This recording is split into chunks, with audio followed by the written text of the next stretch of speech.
সাধারণত পদত্যাগ সংক্রান্ত কোনো ইস্যু আসলে সেটি লিখিত আকারে আমার কাছে আসবার কথা, এখন পর্যন্ত আমি কোনোটা পাই নাই। তো এর বাইরে অন্য কোনো বক্তৃতা, কোনো পোস্ট কিংবা কোনো ফিডব্যাক আমার কাছে বিবেচ্য বিষয় না এখন পর্যন্ত। নাম্বার 1, সেটা হচ্ছে বিশ্ববিদ্যালয়ের মাদকের বিরুদ্ধে এবং অন্যান্য অন্যায় বিচার বিরুদ্ধে আমরা স্ট্যান্ড নেই। আমরা বারবার দেখেছি প্রশাসন আমাদেরকে অসহযোগিতা করেছে, বরং বিপরীতভাবে বিরোধিতা করেছে, আমাদেরকে সে কাজ বাস্তবায়ন করতে দেয় নাই। প্রত্যেকটা কাজে আপনারা দেখেছেন, ইভেন ছোটো ছোটো সংস্কার কাজ থেকে শুরু করে বড় বড় প্রকল্প, প্রত্যেকটা কাজে একটা চক্র, একটা বিশেষ গ্রুপ, সেটা শিক্ষকদের এবং কর্মচারীদের, তারা যৌথভাবে এই কাজগুলো বাস্তবায়ন যাতে করতে না পারে সেই চেষ্টা করেছে। সেই জায়গায় আমাদের ডাকসুর নির্বাচিত সদস্যরা এবং নির্বাচিত প্রতিনিধি বারবার আমরা অনেক চ্যালেঞ্জের মুখোমুখি হয়েছি এবং আমরা জারি রেখেছি। এরপর আমাদের কমন জায়গা ছিল আমরা অ্যাডভোকেসি করি। সাপোজ মসজিদ সংস্কার একটা গ্রুপ করতে চায়, তারা এসে করে দিচ্ছে, আমরা অ্যাক্সেস পয়েন্ট তৈরি করেছি, বা প্রশাসন বাস্তবায়ন করতে চায় সেটা করে।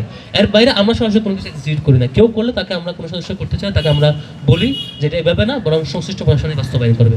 কোথাও কোথাও শিক্ষার্থীদের প্রতি তাকিয়ে কোনো সদস্য, কোনো প্রতিনিধি যদি তাদের সহযোগিতা না পেয়ে নিজে অ্যাকশনে নেমে যায়, সেটি যদি শিক্ষার্থীদের প্রতি দায়িত্ববোধের কারণে তিনি করে থাকেন, যদিও করে থাকেন, তবে এটি তার কাম্য না। এভাবে করা উচিত না। সংশ্লিষ্ট প্রশাসনেই, সংশ্লিষ্ট অথরিটি সেটি নিশ্চয় করবেন। এর বাইরে ব্যর্থ করলে সেটি ওই ব্যক্তির প্রতি আমাদের প্রত্যেক ব্যক্তির প্রতি আমাদের এই রিকোয়েস্টটা করা আছে যে আমরা সংশ্লিষ্ট অথরিটি দিয়ে কাজটা করবো, আমরা অ্যাডভোকেসি করবো, এভাবে আমাদের পলিসি। ধন্যবাদ সবাইকে। দেশে দেশে সবার সাথে দ্য নিউজ।